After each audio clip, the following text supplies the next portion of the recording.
Evan Roberts began to write his autobiography in this house at 13 years of age, a rather curious thing to do, but in keeping with the unique call upon his life. When family members suggested he was conceited for even beginning such a task, he threw what he had written away. The thought that people would see him as merely prideful was unbearable. But as the years passed, Evan did write about his journey, and after the Great Revival began, was interviewed by others. Here is a first-hand account of a visitation he had in the spring of 1904 in this, his home, Island House in South Wales, where he was born and grew up. Evan was a man of prayer, a man of intimacy with his Creator. His account will stretch you, but the impact of his life is perhaps the greatest endorsement that what you are about to hear is indeed true.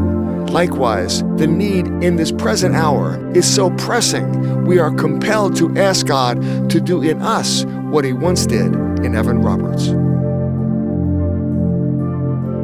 In an interview in the fall of 1904, Evan recounted, "For a long time, I was much troubled in my soul and my heart by thinking over the failure of Christianity. Oh, it seemed such a failure, and I prayed and prayed, but nothing seemed to give me any relief. But one night last spring, after I had been in great distress praying about this, I was taken up to a great expanse without time and space. It was communion with God. I found myself with unspeakable joy and awe in the presence of the Almighty God. I was privileged to speak face to face with Him as a man speaks face to face with a friend. Before this, a far-off God I had. I was frightened that night, but never since. After that experience, I was awakened every night a little after 1 o'clock.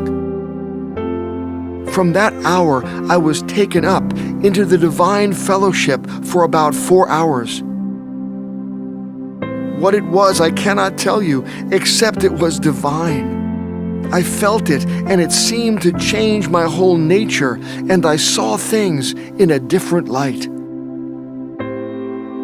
I knew that God was going to work in the land, and not this land only, but in all the world. At 5 o'clock, it seemed to me that I had again returned to earth. I was wide awake, and it was not only that morning, but every morning for 3 or 4 months. Always I enjoyed 4 hours of that wonderful communion with God." Evan Roberts' encounter with God not only changed his life, but as a result of his surrender to the will of God, a floundering church was revived, and millions around the world were saved. What if you and I were the last best hope for those we love and care about to come to Jesus? What if our prayers were the tipping point for whether or not they would ever be saved? History records that those who had witnessed firsthand a move of God had this level of passionate concern. Jesus, visit us with your holy presence. In our private moments, reveal your heart. Show us how much you love each of us and long to awaken this lost and broken world.